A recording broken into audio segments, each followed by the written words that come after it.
52ನೇಯ ಹಿಂದ್ ಕೇಸರಿ ಪುರುಷರ ಹಾಗೂ 4ನೇಯ ಮಹಿಳಾ ಹಿಂದ್ ಕೇಸರಿ ಕುಸ್ತಿ ಸ್ಪರ್ಧೆ ಮಹಾರಾಷ್ಟ್ರದ ಸಾತಾರದಲ್ಲಿ ದಿನಾಂಕ 14ರಿಂದ 17ವರೆಗೆ ಮೇ ತಿಂಗಳಲ್ಲಿ ನಡೆಯುವುದಿದೆ. ಅದು ಮಣ್ಣಿನ ಕುಸ್ತಿಯ ರಾಷ್ಟ್ರ ಮಟ್ಟದ ಸ್ಪರ್ಧೆ, ಹಿರಿಯರ ಸೀನಿಯರ್.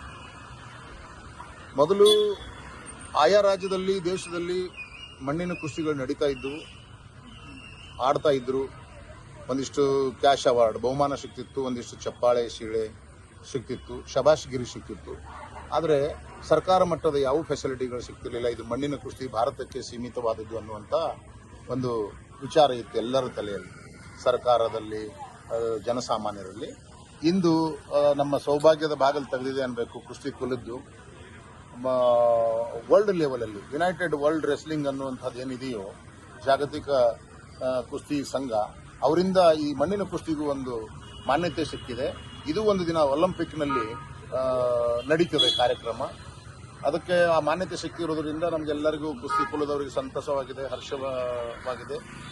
ಹಾಗೆಯೇ ನಮ್ಮ ಧಾರವಾಡದ ಜನಪ್ರಿಯ ನಾಯಕರು ನಮ್ಮ ಅಮೃತಣ್ಣ ದೇಸಾಯಿ ಅವರು ನಮ್ಮ ಸಂಘದ ಗೌರವಾಧ್ಯಕ್ಷರು, ಅವರ ನೇತೃತ್ವದಲ್ಲಿ ಧಾರವಾಡ ಜಿಲ್ಲೆಯಲ್ಲಿ ಧಾರವಾಡ ಜಿಲ್ಲೆ ಅಂದರೆ ಕುಸ್ತಿ ತವರಿದೆ.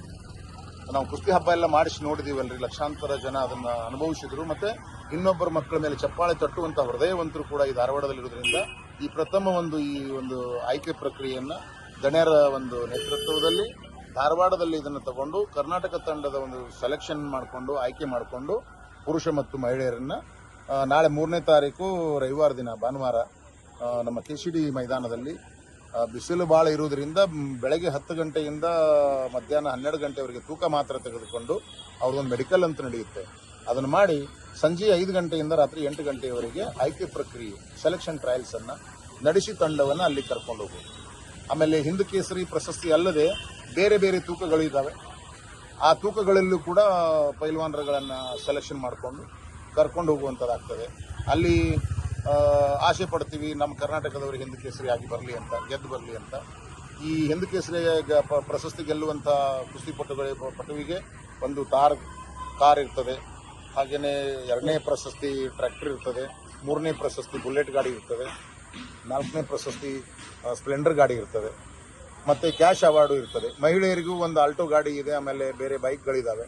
ಈ ಥರ ಎಲ್ಲ ಬಹಳ ಆಕರ್ಷಕ ಬಹುಮಾನಗಳು ಕೂಡ ಈ ಸ್ಪರ್ಧೆಯಲ್ಲಿದ್ದು, ಮತ್ತೆ ಮುಖ್ಯವಾಗಿ ಇದರ ಸರ್ಟಿಫಿಕೇಟ್ ಎಲ್ಲ ಕಡೆಗೂ ವ್ಯಾಲಿಡ್ ಆಗ್ತದೆ. ಅದನ್ನ ಎಲ್ಲ ಕರ್ನಾಟಕ ರಾಜ್ಯದ ಕುಸ್ತಿಪಟುಗಳು ಅದರ ಸದುಪಯೋಗ ಪಡ್ಕೊಂಡು ಟ್ರಯಲ್ಸ್ಗೆ ಬಂದು ತಮ್ಮ ಒಂದು ಪ್ರತಿಭೆಯನ್ನು ತೋರಿಸಿ ಮುಂದೆ ರಾಷ್ಟ್ರಮಟ್ಟಕ್ಕೆ ಆಯ್ಕೆ ಆಗಲಿ ಅಂತೇಳಿ ನಾವು ಶುಭ ಹಾರೈಸ್ತೀವಿ. ಎಲ್ಲ ಪೈಲ್ವಾನರು ಅದರ ಸದುಪಯೋಗ ಮಾಡ್ಕೊಳ್ಳಿ ಅಂತೇಳಿ ವಿನಂತಿ ಮಾಡ್ಕೋತೀವಿ. ನಮ್ಮ ಜೊತೆಗೆ ಧಾರವಾಡ ಕುಸ್ತಿ ಸಂಘದ ಅಧ್ಯಕ್ಷರಿದ್ದಾರೆ, ನಮ್ಮ ಜನನಾಯಕರು ನಾಗನಗೌಡರಿದ್ದಾರೆ, ರಾಯಪ್ಪಣ್ಣ ಅವರು ಪೊಲೀಸ್ ಇಲಾಖೆಯವರು, ಅವರು ಕೂಡ ಪೈಲ್ವಾನರು, ಸ್ಪೋರ್ಟ್ಸ್ ಕೋಟಾದಲ್ಲಿ ಅವರು ಆಯ್ಕೆ ಆದಂಥವರು ಪೈಲ್ವಾನರು. ನಮ್ಮ ಜನರಲ್ ಸೆಕ್ರೆಟರಿ MR ಶರ್ಮಾ ಅವರು ಇದ್ದಾರೆ ನಮ್ಮ ಕರ್ನಾಟಕ ರಾಜ್ಯ ಕುಸ್ತಿ ಸಂಘದಲ್ಲಿ. Thank you sir. ಮನುಷ್ಯನಿಗೆ ಸಮಸ್ಯೆಗಳು ಸರ್ವೇ ಸಾಮಾನ್ಯ. ಅದರಲ್ಲೂ ದೃಷ್ಟಿದೋಷ, ಕೆಲಸ ಕಾರ್ಯಗಳಲ್ಲಿ ಅಡೆತಡೆಗಳು, ಆರೋಗ್ಯ ಸಮಸ್ಯೆ ಹಾಗೂ ಲೋಕ ಕಲ್ಯಾಣಕ್ಕಾಗಿ ಇದೇ ಮೊದಲ ಬಾರಿಗೆ ಧಾರವಾಡ ಜಿಲ್ಲೆಯ ನಿಗದಿ ಗ್ರಾಮದ ಅಂಬಾವನ ಮಠದ 7 ಕರಿಯಮ್ಮನ ಮಡ್ಡಿಯಲ್ಲಿ ಭೈರವಿ ಅಮ್ಮನ ಸಾನ್ನಿಧ್ಯದಲ್ಲಿ ಪ್ರತ್ಯಂಗಿರ ಮಹಾಯಜ್ಞ ನಡೆಯಲಿದೆ. ತುಂಬಾ ಕ್ಷೇತ್ರಗಳಿಗೆ ಸಹ ಹೋಗಿದ್ದೇವೆ, ತುಂಬಾ ಅವಧೂತರುಗಳ ಸಹ ನಾವು ಹೋಗಿದ್ದೇವೆ. ಇಲ್ಲಿ ಒಂದು ತಾಯಿ ಹತ್ರ ಇರುವಂತ ಶಕ್ತಿ ಒಂದು ವಿಭಿನ್ನ. ಪ್ರತ್ಯಕ್ಷ ದೈವ ಅಂದರೆ ಅದು ಭೈರವಿ ಅಮ್ಮನೇ. ನಾನಿದ್ದೀನಿ, ನೀನು ಇವತ್ತೆಲ್ಲ ಮುಂದೆ ನೀನು ಯಾವ ಮಟ್ಟದಲ್ಲಿ ನೀನು ಬೆಳಿತೀಯ ಅಂತ ನೋಡು. ನಾನಿದ್ದೀನಿ, ನಾನು ಬೆಳೆಸ್ತೀನಿ, ನೀನು ಹೆದರ್ಕೋಬೇಡ, ನಿನಗೆ ನಾನು ಆಶೀರ್ವಾದ ಮಾಡ್ತೀನಿ ನಾನು ಅಂತ ಹೇಳಿ ನನಗೆ ಅವ್ರು ಆಶೀರ್ವಾದ ಮಾಡಿದರು. ನನಗೆ ನಮ್ಮ ಫ್ಯಾಮಿಲಿ ಎಲ್ರಿಗೂ ಆಶೀರ್ವಾದ ಮಾಡಿದರು. ಅವತ್ತಿಂದ ನಾನು ಆ ಸ್ಥಿತಿಲಿ ಬಂದಾಗ ಪೂರ್ತಿ ಏನಿಲ್ಲ ಸರ್, ಪೂರ್ತಿ ನಾನು ತುಂಬ ಅಂದರೆ ಅದು ಹೇಳ್ಕೊಳ್ಳೋದೇ ಸ್ಥಿತಿಲಿ ಇಲ್ಲ, ಅಂತ ಕೆಟ್ಟ ಸ್ಥಿತಿಲಿ ಇದ್ದಿದ್ದು ನಾವು. ಇದೇ ಮೇ 1ರಂದು ಮಧ್ಯಾಹ್ನ 1 ಗಂಟೆಗೆ ನಡೆಯಲಿದ್ದು ಪ್ರತಿ ತಿಂಗಳ ಹುಣ್ಣಿಮೆಯಂದು ಈ ಯಜ್ಞ ಮಾಡಲಾಗುವುದು. ಹಿಮಾಲಯದ ಮಹಾಯೋಗಿಗಳಾದ ಭೈರವಿ ಅಮ್ಮ ಅವರಿಂದ ನಡೆಯುವ ಈ ಯಜ್ಞಕ್ಕೆ ತಾವು ಸಹ ಭಾಗಿಯಾಗಿ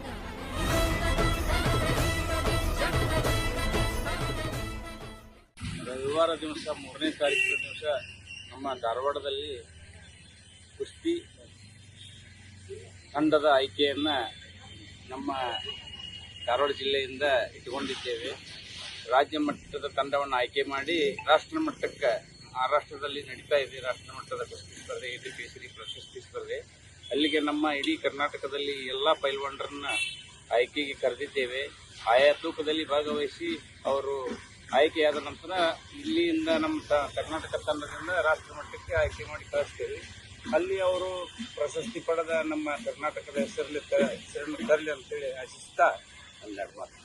ನಿಂಗರಾಜ್ ಹಡ್ಕೋತ್, ಧಾರವಾಡ ಜಿಲ್ಲಾ ಕುಸ್ತಿ ಸಂಘದ ಅಧ್ಯಕ್ಷ. मेरा नाम अहमद शर्मा, मैं कार्यदर्शी कर्नाटक का जो जनरल सेक्रेटरी हूँ। मुझे बहुत खुशी हुआ कि एरिया के अंदर कुश्ती का बहुत शौक भी है, पहले भी यहाँ बहुत अच्छी कुश्तियाँ हुई हैं और ये 3 तारीख को ट्रायल हो रहा है यहाँ। जो नेशनल को टीम जानी है इसमें हिंद केसरी का भी है, पुरुष और महिला। आप लोग सब आदमी बड़ा दिलचस्पी जाके देखो, ये हिंदुस्तान का सबसे बड़ा टाइटल है। ये WWF जो वर्ल्ड का उसकी मान्यता मिली हुई है। जैसा ओलंपिक में टीम जाती है या एशिया चैंपियन या कामरूप, सब ये टीम जो है हमारे इंडिया से सिलेक्शन होकर जाया करेगी। और ये जो है जो सर्टिफिकेट की वैल्यूएशन बहुत है, कई आदमी आर्मी को भर्ती होते हैं, हमारे खुद के जो सर्टिफिकेट के ऊपर साइन हुए या सेक्रेटरी के या जो नेशनल के सर्टिफिकेट होते हैं। जैसे एमचूर कुश्ती की फैसिलिटी है, ऐसा ही इसकी भी फैसिलिटी है। बहुत आदमी को जॉब मिलता है। आप लोग आगे पार्टिसिपेट भी करो और आप लोग आगे कुश्ती भी देखो।